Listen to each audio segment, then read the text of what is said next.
Hello दोस्तों, स्वागत है आपको हमारे चैनल पर। दोस्तों, आज के वीडियो में हम लेकर आए हैं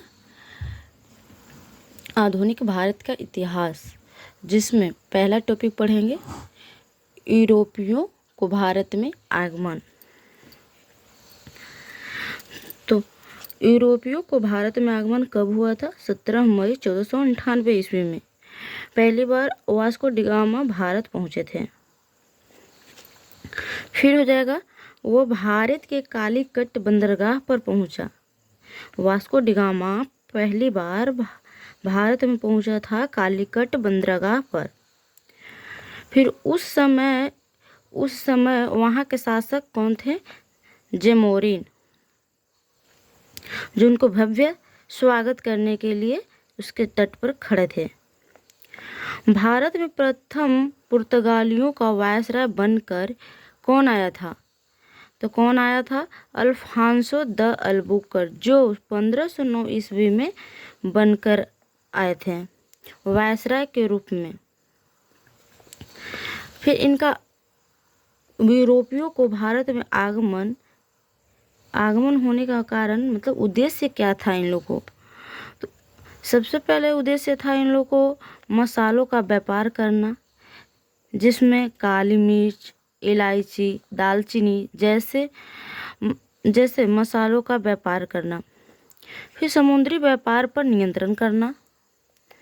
फिर था ईसाई धर्म का प्रचार प्रसार करना चाहते थे। किसके रूप में? मिशनरियों के माध्यम से ईसाई धर्म का प्रचार प्रसार करना चाहते थे। फिर इनका प्रमुख केंद्र क्या था? मतलब किस पे सबसे ज़्यादा इन लोग का केंद्र था? तो सबसे ज़्यादा गोवा पर था, जो 1510 ईस्वी में इन गोवा को कब्जा कर लिए थे।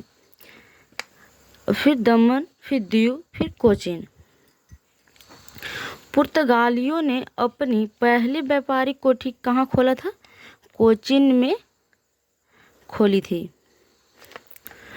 पुर्तगालियों के बाद भारत में डच लोगों का आगमन हुआ।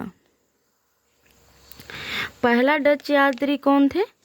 कार्नेलियन हाउटमैन 1596 ईस्वी में भारत के पूर्व सुमात्रा पहुंचे थे। फिर उसके बाद डचों ने भारत में अपनी प्रथम व्यापारी कोठी यानी फैक्ट्री 1605 ईस्वी में मसूलीपट्टनम में स्थापित की थी। किसने? डचों ने प्रथम व्यापारी कहाँ खोली थी? मसूलीपट्टनम में, जो 1605 ईस्वी में खोली थी। 1605 ईस्वी में मसूलीपट्टनम में अपना प्रथम व्यापारिक कोठी स्थापित की थी। फिर दूसरी कोठी कहाँ स्थापित की थी? पुलिकट में स्थापित हुई थी, जहां उन्होंने अपने स्वर्ण सिक्के यानी पैगोडा को ढाला और पुलिकट को ही अपना समस्त गतिविधियों का केंद्र बनाया। यानी सबसे ज़्यादा उन लोग किस चीज़ का केंद्र बनाया? पुलिकट केंद्रों पर।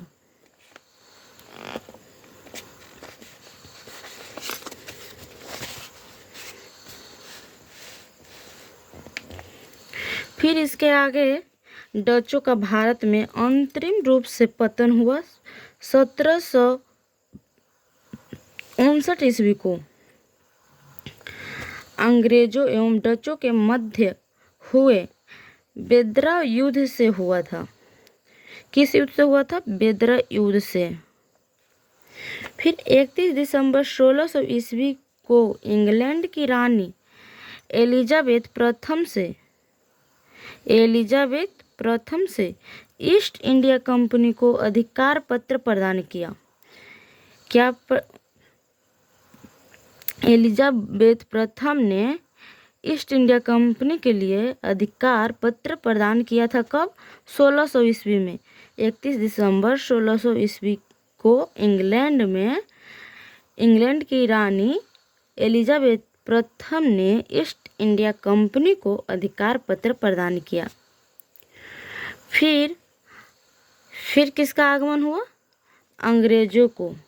अंग्रेजों लोगों को फिर भारत में आगमन हुआ, जो 1611 ईस्वी में आगमन हुआ था।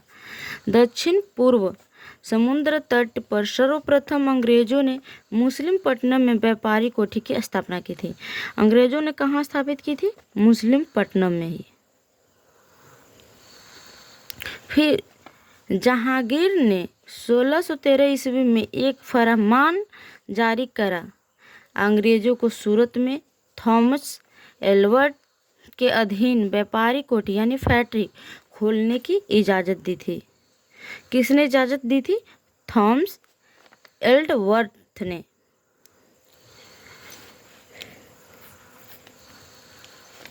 फिर देखिए दोस्तों, यूरोपीय कंपनियां है जब कब स्थापना हुआ था। अगर पुर्तगाली ईस्ट इंडिया कंपनी की स्थापना कब की गई थी तो 1498 में किया गया था। सीरियल वाइज लिखा हुआ है। और अंग्रेज ईस्ट इंडिया कंपनी की स्थापना कब की गई थी? 1600 में। फिर उसके बाद डच ईस्ट इंडिया कंपनी की स्थापना कब हुई थी? 1602 में।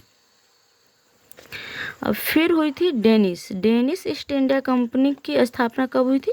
1616 में। फिर उसके बाद फ्रांसीसी ईस्ट इंडिया कंपनी की स्थापना कब हुई थी? 1664 ईस्वी में।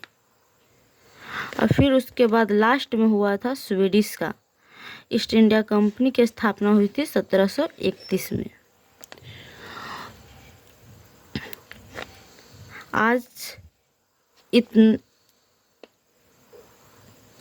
आज यहीं पर ख़त्म करते हैं।